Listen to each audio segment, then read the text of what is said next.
Adam Gase does not stick with what works. As soon as something works, he moves away from it and he tries something else. And then that fails and then tries to go back to what worked. And by then, guess what? They've already figured you out. And then I'm sorry, but I'm also going to call out Greg Williams in the defense too. Now, I know that we lost Jamal Adams. I know that CJ Mosley opted out with COVID-19, which I'm actually going to talk about CJ Mosley a little bit later. I know that no Avery Williamson in this game. But you know what? That's no excuse for this team to play like dog shit. No excuse. Okay, 2 games in a row, we watched the defense give up big plays that put the Jets in the hole early. And this team, Jax, unfortunately, is just not designed to dig its way out of a hole.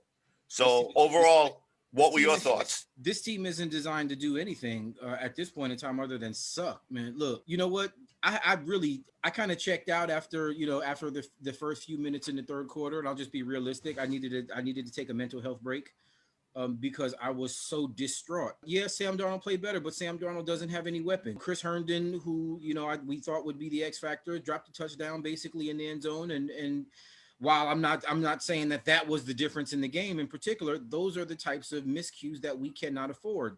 To your point, Adam Gase is calling to what future of where what is going, because this guy's a bum, man. I mean, listen, we're going to hear the calls for his job. We're going to hear so many different, reasons behind why it is that this coach needs to be removed. But, I guess the bottom line to this is that until this reporting structure in the front office is changed, we're not going to really see any meaningful, I don't think any interaction right now. Joe Douglas needs to be able to go in the morning, or shoot, if you really want to think about it, go into the locker room after the game and say, look, this is not working. You, sir, are out of here. Jim Bob or whoever else it is that he's going to pick Greg Williams. You're in charge. Let's start in the morning. Adam Gase is the worst possible thing that could have happened to this team. And up until last season, I would just say recently that 10-6 season with Ryan Fitzpatrick, I thought was it. But as of right now, the hire of Adam Gase is the most negatively impactful move that we have seen in this franchise in years. And to be perfectly honest with you, it's going to set us back even more. You fire Adam Gase and you bring in another head coach next season, and then the difficulty comes around with what it is that we're going to do with Sam Darnold. If we are as bad as some people could, think that we might be, we might actually even be talking about drafting in a position where Trevor Lawrence is a feasible kind of an option. And I mean, think about this. We do have 2 first-round picks. Let's just say, for the sake of argument, we are just based on based on how it is that we finish the season, we're picking top 5. Both of those first-round picks, if Joe Douglas is, kind of the guy who I think that he is, he's probably going to package those picks and try to move up to get the quarterback. If he's not, and maybe we stick around 10 or depending upon how it is that we end the season, we still have so many holes and so many needs that I really can't see us being able to dig out of this within the next 2 or 3 seasons. And I'm just going to keep that real. Based on what it is that we have on the roster, based on what it is that we have in our coaching staff right now, and the difficulties that I think Joe Douglas is going to have and to be able to make any effectual change in that, man, we're in bad shape. We're in bad shape. And I don't want to be all doom and gloom, and I don't want to, kind of throw the baby out with the bathwater or all of those little funky ass cliches. But as of right now, I'm stuck in, this is not even the same old Jets. This is a new level of ineptitude that we're seeing here. We have got to do something, and we've got to do something 2 seasons ago. Well, what I had said on the post-game show is that this is the type of game that gets head coaches, offensive coordinators, somebody in that organization fired. Okay. And the problem is that right now, I'm sorry, but Christopher Johnson has got to grow a set of balls, and Joe Douglas has got to grow an even bigger set of balls. And I'm sorry, somebody needs to pay. And don't tell me you're going to fire the strength and conditioning coach. Don't tell me you're going to fire some low-level management person and take it out on them, because you know what? It's not their fault. The person whose fault it is at the top of the pecking order, and that's Adam Gase. He is in charge of the play calling, okay? And I'm sorry, Greg Williams is in charge of the defense. But if you fire Greg Williams, who are you going to put in his place, okay? If the buck stops with Adam Gase, okay, he's the guy, then his ass needs to be held accountable. And I don't want to hear this bullshit anymore about, well, I wouldn't change a thing because I thought that I called the perfect game. It was just an execution problem. Bullshit. On a 4th and 1, when you know that in spreading out the 49ers is giving you success in not only running the football, but passing the football, and you decide to run straight up the gut in the heart of the 49ers defense, especially when it's already difficult for your offense to string plays together, to have a competent drive, and you can't find a way to pull a wild card out to keep that drive going? No, I'm sorry. I'm done with excuses. I'm done defending Adam Gase. And Adam Gase is not my coach, okay? I did not want Adam Gase. Hence the reason why Joe Namath is no longer on the wall over here. Yeah. It's replaced by something else. And it's staying up there until that son of a bitch is fired. I'm at this point, and I'm just looking at the box score. I'm looking at the stats. CJ, Jimmy Garoppolo, who played, basically on a half a leg or a leg in an eighth. 14 to 16, 131 yards, 2 touchdowns. The backup quarterback comes in, Nick Mullins, who apparently looks like he's going to be the starter because Garoppolo looks like he'll be out for a while. He actually went 8 for 11 to 31 yards. So, I mean, if you're looking at Sam Darnold's 21 to 32, 179 yards, that's that kind of puts me in the mind to say that Sam Darnold actually didn't play as horrible as what maybe it looked. But our defense is just really bad. Our defense is not able to get much of anything done right now. I kind of figured we revert back to the mean a little bit because we did play out of our heads last season. I think just because of the level of talent that we had. And I think Greg Williams, coached way beyond where our talent was.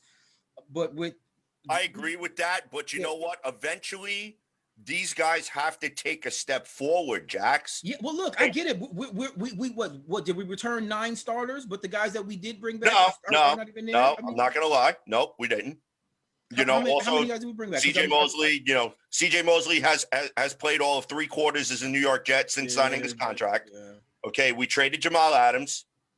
Okay, and I know a lot of people, I saw the memes up on Facebook already with the pictures of Jamal Adams and the pictures of Robby Anderson and, we got rid of these guys. Look, let me just say something, okay? Regardless whether we have Jamal Adams and Robby Anderson on this team, however marginally better that they will make this team, we probably still lose these 2 games. Oh, yeah, no question. Okay, so I'm not saying – so anyone who's saying that, if we have Robby Anderson, we win that game. If we have Jamal Anderson, Jamal Adams, we win that game. No. Do me a favor, sit back down, go drink your rum and Coke in the corner, put the dunce cap on. I'm sorry, okay? Listen, this is the point about what it is that we're seeing, because the fact of the matter is that they were 2 of our best players last season. And it does add a level of respectability to what it is that we do on the field. We don't have right now. We don't have. Brashard Perriman, who's supposed to be the guy who's better than Robby. If you listen to some of these knuckleheads who wanted to argue me up and down about why it is that I thought we needed to bring Robby back, is he even going to play the next couple of weeks? Isn't he hurt now? I think so. I saw something where he got injured. I don't exactly know what. McDougal? I don't know exactly what the injury is. McDougal comes in. He's not Jamal Adams. McDougal actually is looking suspect right now. Marcus May, who basically can only play at the top of his game, as much as he possibly can, is still not going to be good enough to elevate this entire defense. Pierre Desir had a pick today, but he's actually not been very good overall. And I'm thinking that the possibility is, if his contract wasn't so big, we probably need to cut him too. Quincy Wilson, who we brought in, who we thought was going to be good, he's going to be in concussion protocol for the next couple of weeks. Mm-hmm. So we're not going to see him. Who didn't Mollett pull up lame today? He's hurt too. Yeah, Arthur Millette got hurt on a special teams tackle. So I mean, we don't have the enough injury bug talent. is ridiculous. We don't have enough talent to withstand some of this stuff. And we can say that Joe Douglas, didn't have enough time to overcome what's been done by Idzik and McCagnon. But I'll be honest with you, some of the moves that he's made are still questionable. Yep, they are questionable. So, man, there's so much blame to be laid right now. We're not a good team. Right. But see, here's the thing though. Somebody still has to pay for this. Yeah. And for the Jets to go into field this team again without there being some sort of repercussion from upper management about just the play of these two games, regardless of the starting caliber. Look, Buffalo, tough team, defense. I'm sorry. You know what? Miami gave them all that they could handle today, and they almost won that game. Josh Allen threw for 400-something yards today. That's just a microcosm of how bad this team is compared to the situation that they have in Buffalo. Because he's not a great quarterback. Yep. And I mean, look, you give the San Francisco 49ers all the credit in the world. They were a complete mash unit. Okay. And I mean, even losing Nick Bosa and Solomon Thomas in this game, and the Jets still couldn't take advantage of it. So it's frustrating. It's very humbling because we had a lot of high expectations for this team. We thought that this team was in a potential, what had the potential, should I say, to overachieve, to embrace this schedule, and to really make some noise in the AFC East, to stop being, the doormat. But it just seems like that. For every step forward that we seem to think that we take, we just take another 6 steps backwards. Yeah. And, as a fan, it's frustrating to watch. We talked at the beginning of the season, CJ, and I mean, over the course of that period of time before the practices even started, that the AFC East was going to be wide open. And the AFC East right now is a 2-dog race. No, it's not. Yeah, I mean, it is a 2-dog race, but yeah, it's a 2-dog race. To be perfectly honest with you, there really isn't much competition. I actually think that just based on what it is that I've seen, I think Buffalo might actually be the dogs right now. I mean, I still haven't seen much about what the Patriots have done in their game today. So I mean, I may be able to revise that later, but as of right now, I think Buffalo is the team to beat. And I think that the Jets, for all intent and purposes, are looking at 4th place in the division at the end of the season. Yeah, it may very well be a possibility. And, again, it just sucks because, we came into this season with so much what's the word I'm looking for? It was hope, CJ. It was right. Hope. We hoped. I mean, we actually saw some things that said, you know what, this could be. And dashed on the jagged cliffs below. I'm telling you, right off the cliff, it's done. We not only are we not in a position to be able to overcome some of the injuries that we have to overcome, but we don't have enough talent to be able to overcome the horrible coaching that we're getting right now.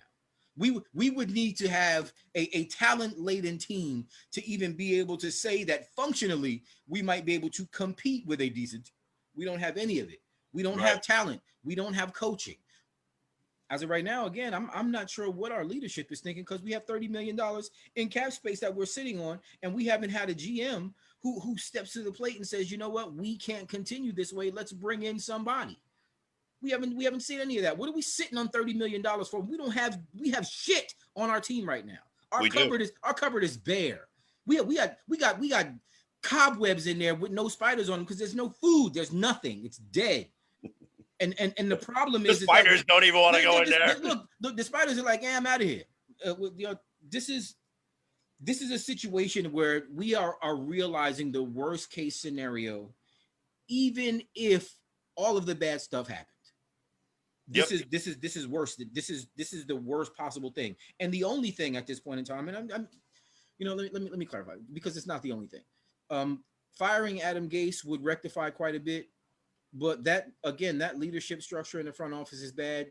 Chris Johnson giving this guy a vote of confidence when, he obviously doesn't have what it is that we need. I mean, we've been saying, for months and almost like the full years now that Adam Gase isn't the guy that was supposed to lead this team to the promised land. And we're recognizing right now that he's leading us like lemmings over the cliff. Mm-hmm. This is ridiculous.